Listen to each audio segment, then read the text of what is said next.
Choose Your Own Adventure Young Reader Series, Number 3, Sunken Treasure, by Edward Packard, April 1982. Responsible read-through. Welcome everyone, and true to form, we're going to start from page 2 because we've already covered this in our Reckless read-through, so if you haven't seen that yet, go ahead and check that out, and it will show you and keep you up to date on what's happening in this story so far. But we're going to go ahead and start on the first page that we had a choice on, which was page 2, and instead of going down to the docks to ask a sailor, we're going to wait for Captain Fry to return, and then we're going to turn to page 4 to see what happens. Page 4. You decide to wait for Captain Fry. A few days later, you see the Eagle sailing into the harbor. You run down to the dock so you can show Captain Fry the map when he steps off his ship. His eyes light up. "This map shows the wreck of the Hecate," he says. "It was owned by Bluebeard the pirate. It sank in a storm 50 years ago, loaded with treasure. By Jove, I'd like to search for it." "Will you take me along?" you ask. "I'd be glad to," says the captain. "But I must warn you, Red-Eye the pirate sails those waters. I'm not afraid." The captain strokes his gray beard. "Then if your parents will let you," he says, "you and I will go sailing for sunken treasure." Turn to page 6. Page 6. Your parents have said yes. You've been at sea for 3 weeks. Now you are standing on the deck of the Eagle with Captain Fry and Nick. Mr. Pym, the first mate, is steering. The captain hands you his brass telescope. "There's Tama Island," he says. Turn to page 14. Page 14. You look at the palm groves and the long curving beach covered with pink and white shells. "We're close enough to anchor," says the captain. "Hardly!" Mr. Pym turns the wheel. The ship heads into the wind. Captain Fry lets the anchor over the side. You and Nick lower the sails. The captain says, "Mr. Pym, you take the sailing skiff and explore the reef. If our map is right, you may find the wreck of the Hecate. Nick, take the whaleboat into the beach and look for clues. For all we know, Bluebeard might have hidden his treasure ashore." Captain Fry asks you, "Would you rather explore the reef with Mr. Pym or land on the island with Nick?" So our choices are, if we want to explore the reef, we go to page 10, and if we want to go ashore, we're going to go to page 12. So I think I would probably want to explore the reef first, because if the map was correct, then maybe the treasure's there. So I think that's the most responsible course. Let's explore the reef on page 10. Page 10.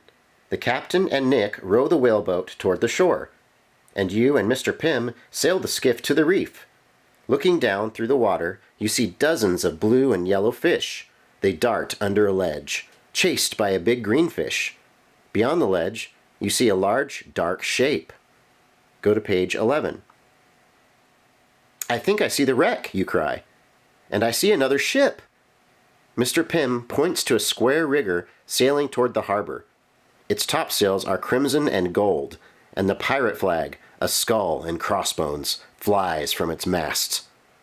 "It's the Caliban! Red-Eye's ship! I've got to get back to the Eagle!" Mr. Pym shouts. He quickly swings the skiff around. When you reach the Eagle, Mr. Pym says, "I'll try to keep those pirates from coming aboard. You better hide unless you want to try to sail the skiff to shore." So our choices, if we want to sail the skiff to the shore, page 18, and if we want to hide in the sail locker, page 19. I think hiding is for cowards, so I'm going to go ahead and go to shore with my skiff. Page 18. You jump into the skiff to escape the pirates. Mr. Pym casts you free. You start sailing toward the island, but the wind begins to change. Soon it's blowing you away from shore. You don't know how to sail against the wind, and your boat drifts rapidly out to sea. In a few hours, you're almost out of sight of land. Finally, night falls. You lie down to rest, and the motion of the waves lulls you to sleep. Turn to page 26. Page 26. You drift in the skiff all night. Soon it is morning, and you wake up, startled. You hear voices nearby. A three-masted ship has pulled alongside your skiff.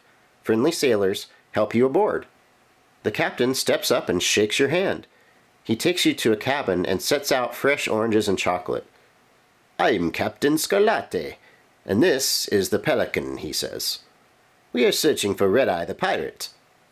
There is a reward for his capture." "Red-Eye is at Tama Island," you say. "I am worried about my friends there on board the Eagle." "Red-Eye is the meanest pirate on the sea," says the captain. "But he'll give up. We have a cannon that can sink his ship from half a mile." Captain Scarlatti calls to his crew, "Set course for Tama Island. We'll free all good people and banish Red-Eye from the sea." The end.